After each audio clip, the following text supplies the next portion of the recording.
여러분 반갑습니다. 오늘은 둘째 날 4월 18일 월요일 홍수가 일어남이라는 주제로 함께 말씀을 나누도록 하겠습니다. 다 함께 기도하겠습니다. 저희의 구원자 되시는 아버지 하나님, 저희들 이 세상을 살아가면서 주님께서 주신 이 구원의 말씀들, 또 세상의 마지막에 관한 징조들, 이러한 것들을 살필 때 정말 노아의 때와 같다는 것을 저희가 다시 한번 느끼고 살아가게 됩니다. 주님, 이 한 주간 우리가 말씀을 연구함으로써 우리가 좀 더 깨어있고 좀 더 준비되는 주님의 귀한 자녀들이 될 수 있도록 인도하여 주옵기를 예수님의 이름으로 간절히 기도합니다. 아멘. 여러분, 오늘 월요일 아침입니다. 여러분 어떻게 하루를 시작하셨는지 모르겠습니다. 어제에 이어서 오늘은 홍수가 일어남. 우리가 오늘 볼 주제는 어떻게 보면 홍수가 일어나서 이 세상이 완전히 멸망된 것, 그래서 더 이상 희망이 없어 보이는 것처럼 보이지만 이 과정을 통하여 하나님께서 더 계획하신 것들을 우리가 볼 수 있는 믿음을 가져야 한다라고 우리가 요약해 볼 수 있겠습니다. 교재 54페이지에 보면 노아의 행동을 표현하기 위해 사용된 히브리어 동사 아사는 만들다 라는 뜻인데, 이 단어는 창세기 1장에 등장하는 창조 사건의 핵심 단어입니다. 하나님께 순종한 노아의 행동이 하나님의 창조하시는 일을 닮았다는 뜻입니다.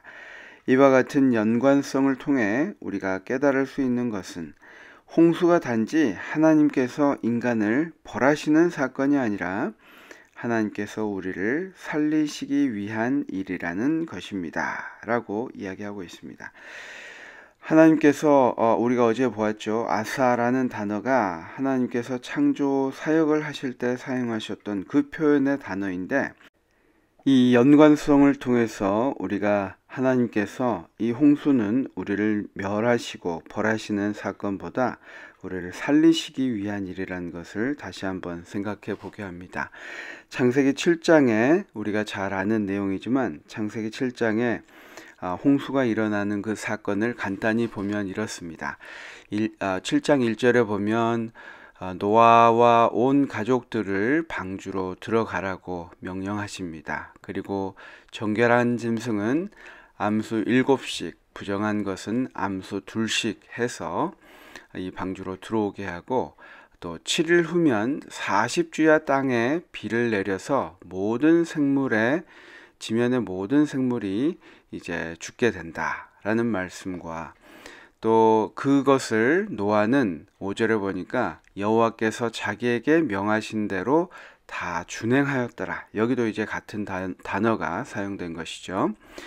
홍수가 있을 때 노아가 600세였고 이 아들들과 아내와 또 며느리와 함께 이 홍수를 피하여 방주에 들어갔고, 7일 후에 홍수가 땅에 덮이고 11절 노아가 600세 되던 해 큰 기품의 샘들이 터지며 하늘의 창문이 열려 40주야를 비가 땅에 쏟아졌더라. 우리가 교과에 보면 이 말씀들, 제가 지금 읽어드린 이 말씀들이 창조 사역에 있어서 유사성을 우리가 나타내고 있습니다. 홍수에 관해 기록해 놓은 성경 말씀을 유심히 살펴보면 창조 이야기 때 사용된 것과 공통된 단어들과 표현들이 많이 있음을 발견하게 됩니다. 그 부분이 있죠.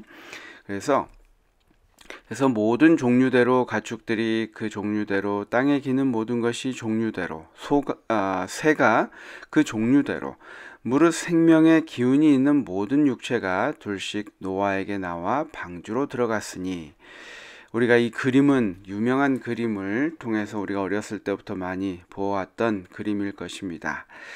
홍수가 땅에 17절입니다. 홍수가 땅에 40일 동안 계속된지라 물이 많아져 방주가 땅에 떠올랐고 더 많아져 땅에 넘침에 방주가 물 위에 떠다녔으며 물이 땅에 더욱 넘침에 천하의 높은 산이 다 잠겼더니 물이 불어서 15규빗이나 오르니 산들이 잠긴지라. 땅 위에 움직이는 생물이 다 죽었으니 곧 새와 가축과 들짐승과 땅에 기는 모든 것과 모든 사람이라. 그래서 육지에 있어 그 코에 생명의 기운에 숨이 있는 것이 다 죽었더라. 우리가 이 부분도 창세기 1장과 창조 사역과 관련되어 있는 말씀이죠. 지면의 모든 생물을 쓸어 버리시니 곧 사람과 가축과 기는 것과 공중의 새까지라.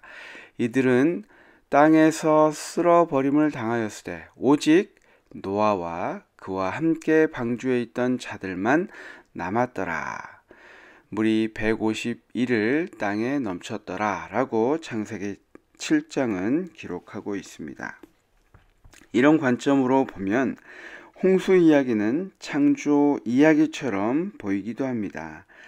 홍수 이야기 속에 나타난 창조의 흔적은 창조하시는 하나님과 멸망시키시는 하나님이 같은 분이라는 사실을 깨닫게 해줍니다.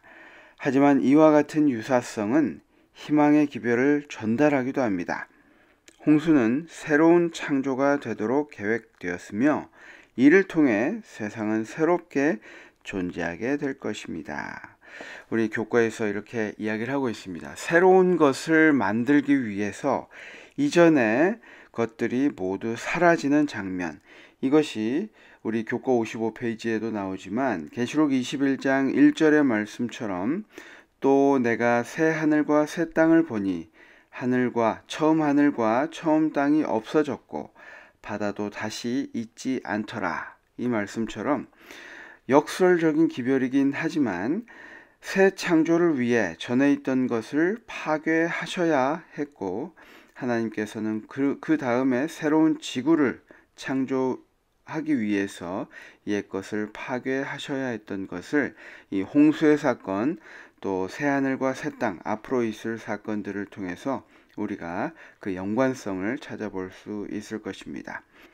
우리가 이것을 영적인 의미로 다시 한번 또 더 깊이 살펴본다면 여러분 한번 적용 부분을 보시면 하나님께서 그대 안에 새로운 마음을 창조하시도록 먼저 내려놓아야 할 잘못된 옛 습관들에는 무엇이 있을까요?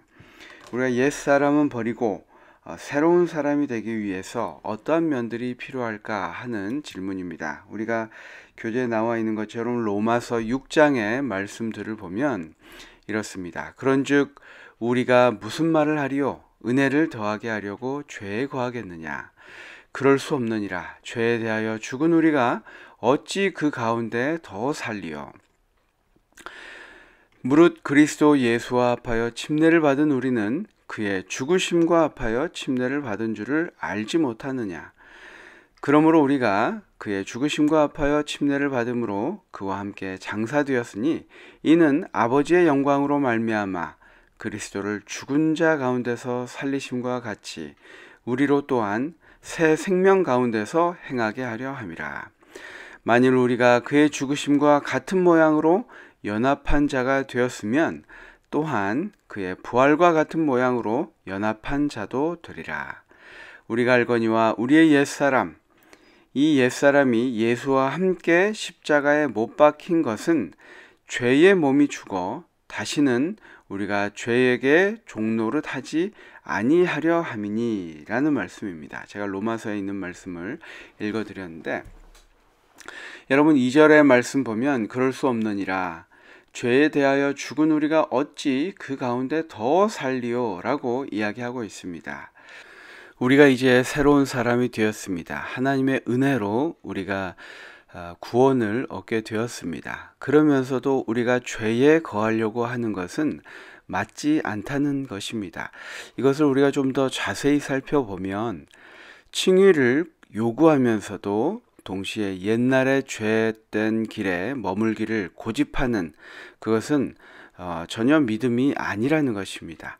사람이 의롭다함을 받고 거듭났고 또 사망에서 생명으로 옮겼다는 그 증거는 무엇이냐면 이제 그가 하나님의 율법을 순종하는 가운데서 기쁨을 찾는다는 것입니다. 전에 담배를 피시던 분이 어느 순간 그 담배의 냄새가 역겹고 또 그것이 그렇게 좋아했던 것인가 라는 생각이 들 정도로 싫어졌다는 이야기를 제가 들었었는데요. 여기의 표현처럼 사람이 의롭다 함을 받고 거듭났으며 사망에서 생명으로 옮겼다는 증거는 이제 그가 하나님의 율법을 순종하는 가운데서 기쁨을 찾는다는 것이다. 우리가 이전에 지키기 어렵고 그렇게 행동하기 힘들고 했던 것들이 이제는 그것이 기쁨이 되어서 우리 삶 속에 나타난다는 것입니다. 최근에 성경을 공부하고 있는 한 성도님의 이야기가 이런 것을 이야기해 주는 것 같습니다. 그분이 회사를 다니면서 미워하는 분이 있었는데 자기를 얼마나 힘들게 하는지 괴롭게 하는지, 그래서 마음속으로 사실 저주를 하기도 하고 또 빨리 없어졌으면 정말 그 일 다니는 것이 힘들었는데, 하나님의 말씀을 배우고 아침마다 이 성경 말씀을 읽고 기도하는 모임에 참석하고 난 후로 이상하게 그 영혼이 불쌍하게 여겨지고, 또 그 사람이 왜 저런 생각을 하게까지 되었을까, 얼마나 여기에서 이제 살아남고 싶고 또 윗사람한테 잘 보이고 싶고 그래서 저렇게 행동할까, 그 마음이 이해되는 마음이 들더라는 것입니다. 이러한 것들이 어떻게 보면 하나님께서 우리 마음에 좌정하셔서 우리의 삶을 주도하기 시작하실 때, 우리가 이전에 보았던 환경과 여건은 모든 것이 똑같지만 우리의 마음이 완전 다른 하나님께서 주신 새 마음이 된다는 것을 우리가 볼 수 있습니다. 오늘 홍수가 일어남이라는 주제를 통해서 하나님께서 물로 이 세상을 멸망시키셨지만 하나님의 계획이 있으셨던 것처럼 오늘 우리의 삶 속에서도 하나님께서 온전히 우리의 마음을 주도하심으로 우리의 죄된 것들을 온전히 버리고 예수님의 새로운 것이 우리의 삶을 압도하는 그러한 하루가 되시기를 간절히 바랍니다.